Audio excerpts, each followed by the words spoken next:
مطلوب مني اعمل اكل واروق الشقه واخلص الشغل اللي ورايا، علشان عندي كورس من الساعه 3 للساعه 8 لمده 5 ساعات متواصلين، وكمان المفروض اعيد الشغل اللي باظ مني. فانا مش عارفه اعمل ايه. ممكن في اللي انا فيه ده المفروض انهار ومش عارفه اعمل ايه، بس انا لو انهارت الدنيا هتبوظ اكتر، ولو ما انهارتش المفروض ارتب انا هعمل ايه علشان ارجع الم اللي باظ. انا بقالي 3 ايام سهرانه على شغل معين، وبعد ما خلصته للاسف طار ومش عارفه اعمل ايه. فدلوقتي هل اعيد الشغل ولا اقعد واستسلم واحبط ولا اعمل ايه بالظبط؟ مش عارفه. المطلوب مني ان انا اعمل اكل في البيت، والمفروض مني ان انا اروق البيت، والمفروض مني ان انا ارجع اعيد الشغل تاني، والمفروض مني ان انا عندي كورس ارشاد زواجي المفروض احضره من الساعه 5 للساعه 8 لمده 5 ساعات متواصلين. فالمفروض ان انا اكون مخلصه كل ده قبل ميعاد الكورس، ودلوقتي الساعه 12، الساعه 1 الا تلت. فانا مش عارفه انهار ولا اشتغل. مش عارفه مين دي اللي تنهار. انا مش هشمت الشيطان فيا ابدا.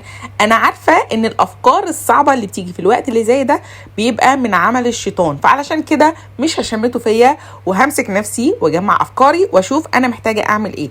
انا كان بقالي 3 ايام بشتغل على محتوى تعليمي المفروض هنزله لكم، وانا صورت لكم حاجه منه ونزلته، بس طبعا المحتوى التعليمي صعب ان انا اعمله، وخصوصا ان انا ببقى عايزه اتاكد من المعلومات اللي انا هقولها لكم والمونتاج والكلام ده كله. فتحضيره خد يوم، تصويره خد يوم، مونتاجه خد يوم، وانا كنت مظبطه الشقه ومظبطه كل حاجه علشان عامله الجدول بتاعي. طبعا ال3 ايام دول طاروا، فزي ما انتم شايفين كده انا لازم اعيد كل ده من الاول، والجدول بتاعي اتلخبط.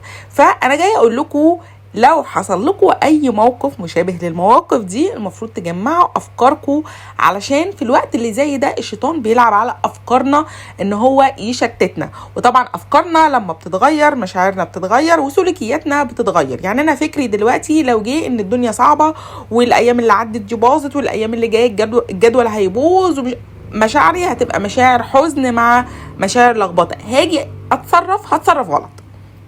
فده اللي بيحصل معاكم بالظبط، تيجوا تتصرفوا وانتوا المشاعر متلخبطه بناء على الافكار اللي هو حطها في دماغنا، فالدنيا بتبوظ خالص. فانا دلوقتي جمعت افكاري وقررت ان انا اعمل اكل يقضيني يومين، ومش هروق الشقه كلها النهارده، لان كان ترويق الشقه النهارده مع عمايل الاكل كان كله النهارده.